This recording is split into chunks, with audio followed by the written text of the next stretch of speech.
खबर रायपुर से है। बूढ़ा तालाब धरना स्थल में अब प्रदर्शन नहीं होगा, इस बात का ऐलान किया गया है। नवा रायपुर में शिफ्ट होगा धरना स्थल।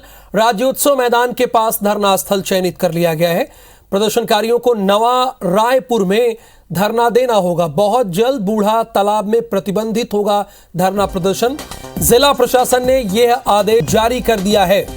जिला प्रशासन ने आदेश जारी किया है। बूढ़ा तालाब धरना स्थल में अब आप धरना प्रदर्शन नहीं कर सकते।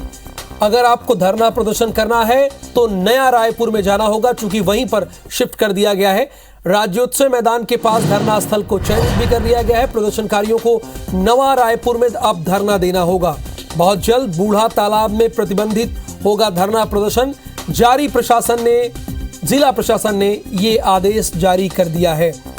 और ये भारत जैसे लोकतांत्रिक देश में ही हो सकता है कि धरना प्रदर्शन के लिए जगह भी चिन्हित की जाए कि इस आमुख जगह पर आप धरना प्रदर्शन कर सकते हैं, सरकार की नीतियों का विरोध कर सकते हैं। ये भारत देश में ही संभव है।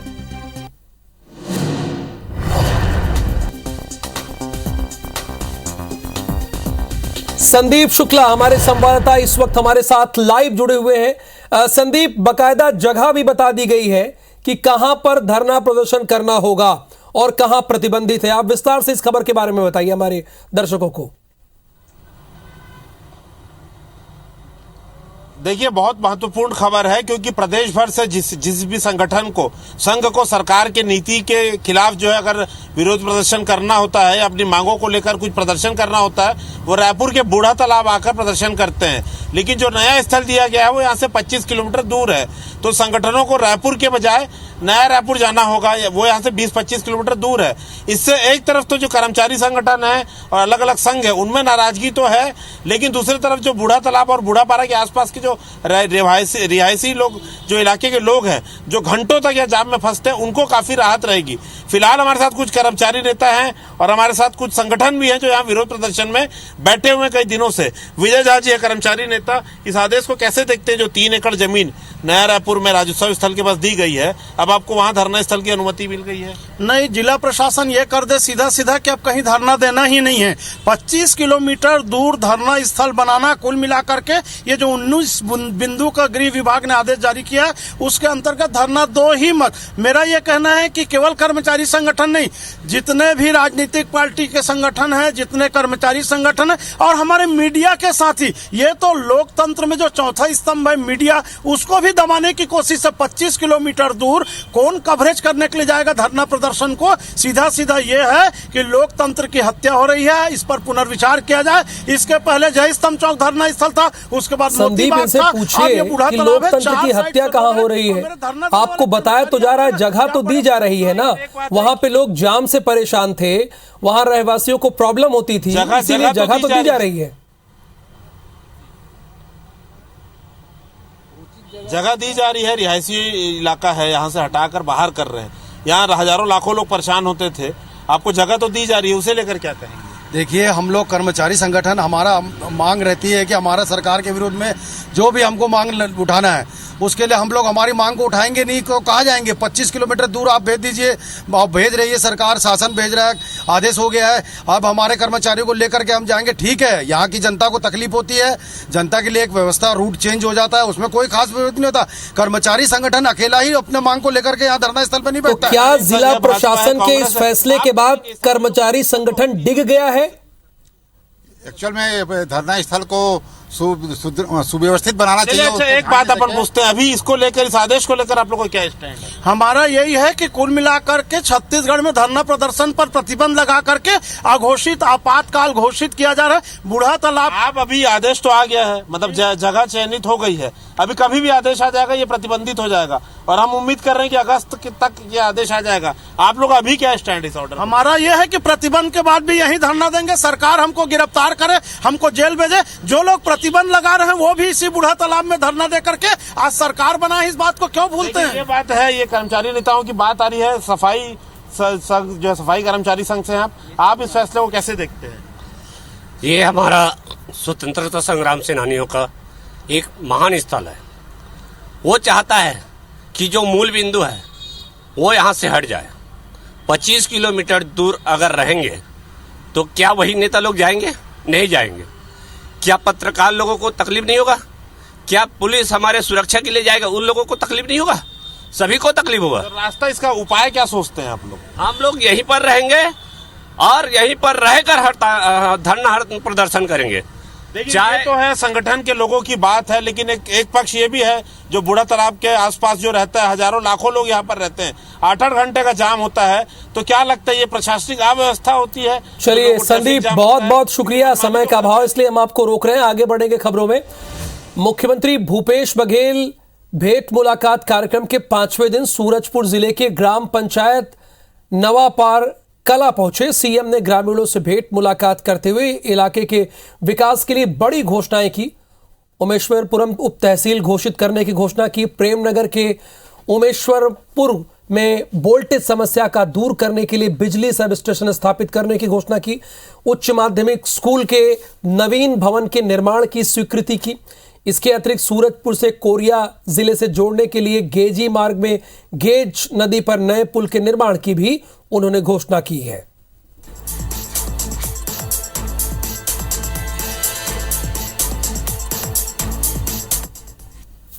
साल 2023 विधानसभा चुनाव में छत्तीसगढ़ भाजपा का चेहरा और वर्तमान भाजपा विधायकों की टिकट कटने के बयानों को लेकर कांग्रेस और भाजपा आमने सामने है।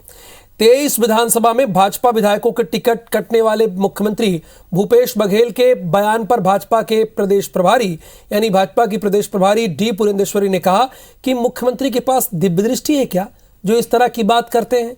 उन्होंने कहा कि कांग्रेस में पैसे वालों को टिकट मिलता है और बीजेपी में मेहनतकश और योग्य को टिकट मिलती है।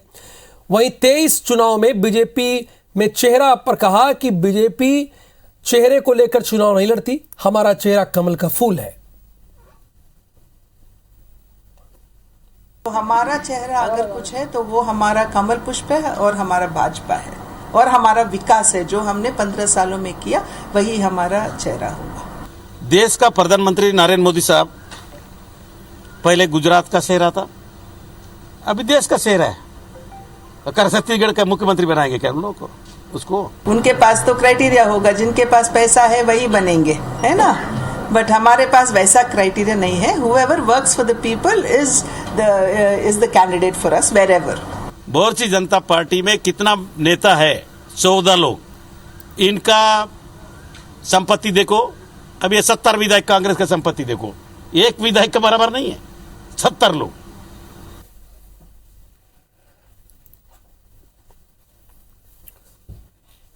और दीपक वैश्य इस वक्त हमारे साथ कांग्रेस के नेता के तौर पर जुड़े हैं और साथ ही साथ भारतीय जनता पार्टी की भी नेता हमारे साथ जुड़े, उनसे भी जानेंगे। लेकिन दीपक वैश्य जी, यहां पर तो सीधे सीधे भारतीय जनता पार्टी की प्रभारी कह रही हैं कि क्या आपके पास दिव्य दृष्टि है क्या? आप लोगों को कैसे पता चल जाता है किसका टिकट कटेगा किसका टिकट नहीं कटेगा?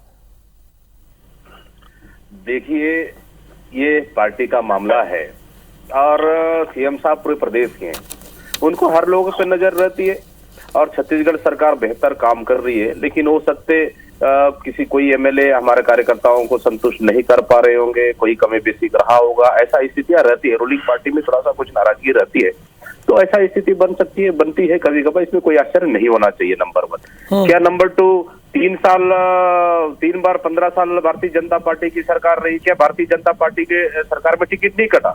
18 लोग, 20 लोग, 22 लोग का हर साल टिकट कटा है। तो आप और हम लोग आपके सामने देखें तो ये कोई नई चीज नहीं है।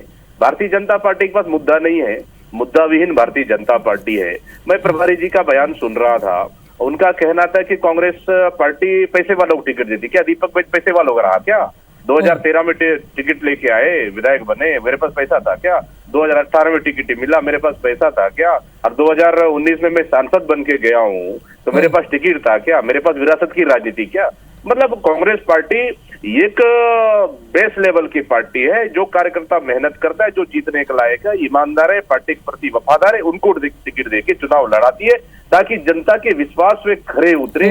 ये कांग्रेस पार्टी की रीति और नीति है। भारतीय जनता पार्टी पैसा वाला तो कांग्रेस के सांसद दीपक वैद्य जी का ये मानना है संतोष जी कि हमारे पास नीति भी है और हमारे पास नेतृत्व भी है।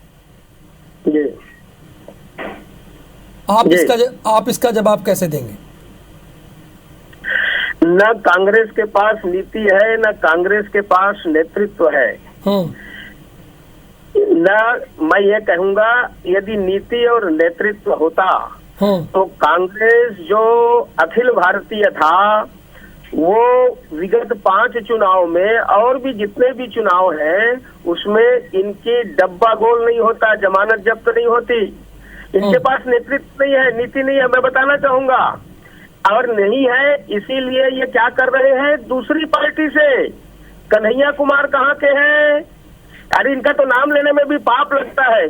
ये को के कुमार कहे तो ठीक है या कम्युनिस्ट कुमार कहे तो ठीक है। जहाँ से आप सांसद हैं और जहाँ से दीपक जी सांसद है वहीं की बात कीजिए ना, आप तो पूरे भारत की बात करने लगे। छत्तीसगढ़ की बात कीजिए ना। आपने नरेंद्र मोदी की, मैं सुन रहा था नरेंद्र मोदी के विषय में भी चर्चा शुरू हुई है कि छत्तीसगढ़ का नेतृत्व चेहरा नरेंद्र मोदी, यहाँ से बात हुई है।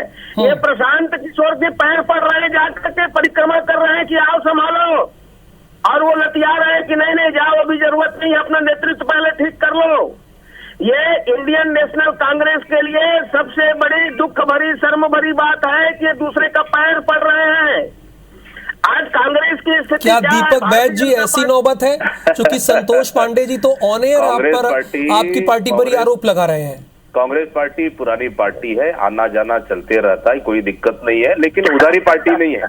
भारतीय जनता पार्टी उधारी की पार्टी है, ठीक है। दूसरे यहाँ दूसरे नेता को देखेंगे तो दाग अच्छे हैं, अब खुद के पार्टी में आएंगे दाग की सफाई हो गई है। मतलब वो जो दूसरे पार्टी में रहेगा वो भ्रष्टाचार है, और खुद के बीजेपी में चला जाएगा भ्रष्टाचार जो वो मुक्त हो गया है। वाह वाह वाह, भारतीय जनता पार्टी बहुत अच्छा है। भारतीय जनता पार्टी में गिना के देखे संतोष जी, शायद आपको ध्यान होगा, भारतीय जनता पार्टी अगर आप पर में खड़े होकर गिनेंगे ना तो सबसे ज्यादा उधारी की पार्टी तो आपकी पार्टी है।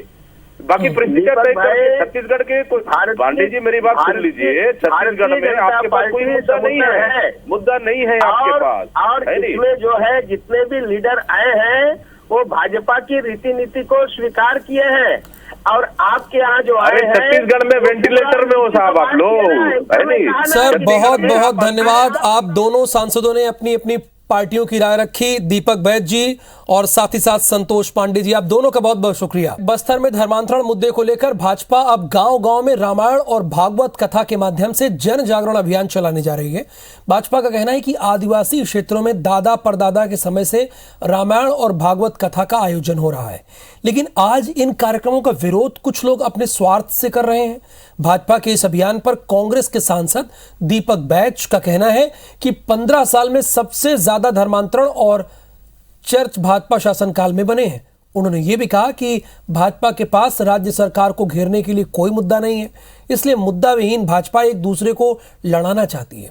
उन्होंने ये भी कहा कि राज्य की कांग्रेस सरकार हर मुद्दे पर गंभीर है और गलत काम करने वालों पर कार्रवाई जरूर होगी। हमारे दादा परदादा रामायण करते आ रहे हैं, प्लानिंग की बात नहीं है, अभी के नहीं है। हमारे आगे पीछे राम शब्द है, और हम शुरू से हम हिंदू लिखते आ रहे हैं। हमारी राष्ट्रीय नागरिकता देखिए आप, और जिन्होंने अब हिंदू नहीं कहते वो कब धर्मांतरण किए, उनका धर्मांतर का प्रमाण पत्र चाहिए, और किस धर्म को मानते हैं उसका धर्म कोड क्या है, ये हमको बरगला रहे हैं कुछ लोग। भारतीय जनता पार्टी के पास कोई मुद्दा है नहीं, और मुद्दा विहीन भारतीय जनता पार्टी एक दूसरे को लड़ाने का काम कर रही है। क्या धर्मांतरण क्या भारतीय जनता पार्टी के राज में नहीं हुआ? क्या उनके राज में चर्चा नहीं बने? धर्मांतरण ये 15 साल में सबसे ज्यादा हुआ है। हाउसिंग बोर्ड अधिकारियों की लापरवाही के कारण कचना फेज 2 के पिछले 3 दिनों से पानी नहीं आया है, जिसके कारण 200 से ज्यादा परिवार परेशान है। स्थानीय लोगों का कहना है कि पानी नहीं होने के कारण ज्यादातर लोग 3 दिन से नहा भी नहीं पाए हैं। बाजार से पानी खरीद कर पीना पड़ रहा है। 200 परिवार के लिए दिन में 3 से 4 टैंकर ही पानी आता है, जिसे मोटर के जरिए टंकी में चढ़ाया जाता है, मगर ये काफी नहीं है। 3 दिन से समस्या झेल रहे लोग अब आक्रोशित हो गए हैं और हाउसिंग बोर्ड के घेराव की बात कह रहे हैं।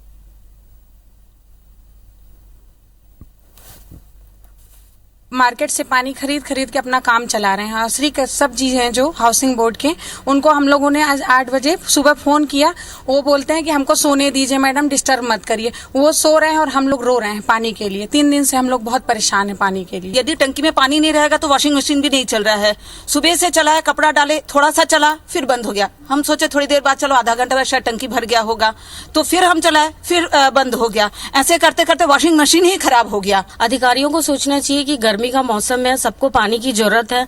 छोटे बच्चों को सुबह, हमको सुबह, हम ऑफिस में हैं, वर्किंग में हैं, तो हमको तो सुबह जल्दी काम करना होता है। हम तो ऑफिस लेट नहीं जा सकते पानी की समस्या के कारण। कोई सुविधा के नाम पे कुछ नहीं है। कॉलोनी की चारों बोर सूख चुके हैं। उनकी जो टैंकर की व्यवस्था पर्याप्त है। 6 मंजिले के भवन है, पानी चढ़ता नहीं है। तो उच्च अधिकारियों से भी बातचीत चल रही है, लेकिन किसी भी प्रकार की सुनवाई नहीं हो रही है। यहाँ तक कि विधायक महोदय के द्वारा भी उनको निर्देश जारी किए गए हैं, जिसकी हमने प्रतिलिपि हाउसिंग बोर्ड में दी है, लेकिन उसके बावजूद भी 1 साल से किसी भी प्रकार की सरकार के विधायक की सुनवाई नहीं हो रही। हम तो आम जनता है। और इस खबर के साथ ही इस बुलेटिन में फिलहाल के लिए इतना है। आगे देखिए बोल रहा है मध्य प्रदेश।